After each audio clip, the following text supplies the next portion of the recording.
Well, the eastern part of the Eastern Cape is probably the most ground zero for poverty, unemployment and the rising cost of living, where people simply cannot make ends meet and they are dying. We're talking about mothers who are taking the lives of their children and themselves because they can't afford to feed them anymore. Just outside Butterworth recently, that's exactly what happened. A couple of months after that, in Port St. John's, the same thing. It is absolutely unacceptable that 30 years into democracy, we have children starving to death and parents who are killing their children because they don't have the dignity to be able to feed them. And that's why we're here today. Absolutely. Andrew, can you tell us what are you guys here in the Eastern Cape doing to address the cost of living crisis? Well, we're constantly making proposals that our leader, John Steenhuisen, has made in Parliament. We're challenging the provincial government to come up with interventions to assist and unlock the economy to create jobs so that people can climb the opportunity ladder out of poverty and into prosperity. Sadly, the opportunity ladder in the Eastern Cape has got no rungs on it. It's broken. And so we want to try and help government with tangible solutions. Unfortunately, the Premier of the Eastern Cape will simply dismiss this protest today, and we will keep protesting louder and more frequently until the Premier hears the cries of the poorest people of the Eastern Cape. Andrew, the DA currently governs in Kocha municipality. Can you tell South Africans what are some of the things we are doing over there? Well, the municipality, within its limited powers to deal with the cost of living, is trying to assist with food gardens and providing relief to ordinary citizens by improving service delivery. Basic service delivery goes a long way when it comes to the dignity of our communities, and I think that ultimately, when you look at Butterworth and you compare it to a place like Jeffreys Bay or Humansdorp, you can see that there's a fundamental difference in the dignity in which people, in the way people live. And so, better service delivery and good governance in Kocha is attracting more investment. We're seeing more jobs, more people are relocating to Kocha. It's an exciting opportunity hub for the people of the Eastern Cape. Absolutely. Andrew, tell us, can the DA rescue the Eastern Cape? Absolutely. I believe that the people of the Eastern Cape can rescue the Eastern Cape and that we can't do it alone.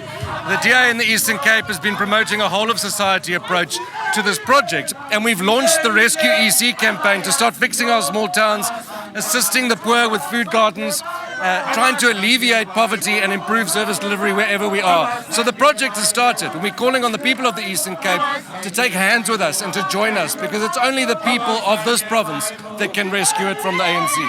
Andrew, our last question, why should people rally behind the DA to ensure that we rescue South Africa next year? Well, the DA is the only party with a plan. We've got proactive policies that seek to address some of the greatest injustices in our country. It's very clear that the ANC has failed. The evidence is all around us. The DA is also the only party with a track record in government of actually achieving incredible milestones. In the Eastern Cape, unemployment is at 40%. In the Western Cape, it's almost down to 20%. It's almost half of what the unemployment rate is in this province. So I think our record speaks for itself, but we can't take it for granted. We've got to take our message into communities. And I mean, today you'll see a number of people have joined our march just from the streets. So this is not just a DA march, this is a people's march for one of the most important and burning issues in our country. Andrew, before I let you go, how do people register and check their registration status? Well, everyone can go to check.da.org.za. You can also look out for your local DA councillors. We're holding a number of events across the province to encourage people to get registered. And ultimately, once you're registered, please make sure that you actually turn out to vote.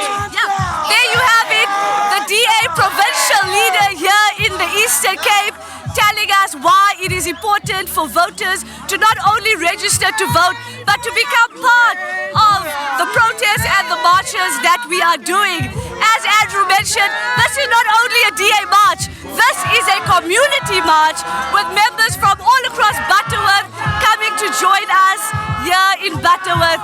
Andrew, before I let you go, can you give us some indication on what exactly the DA will be doing when we come into government, specifically here in the Eastern Cape?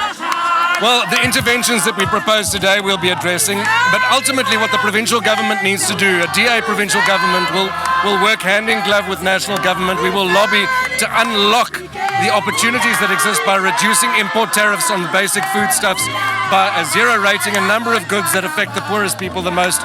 We're going to be unlocking property ownership by giving people the title deeds that they deserve in order to unlock the capital in our economy, which is just lying there waiting to be untapped.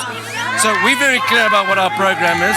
We want to make sure we fix our small towns, we get our communities back on the front foot, and that instead of living from hand to mouth, they can live in dignity and ultimately not worry about future generations growing up in poverty in this province.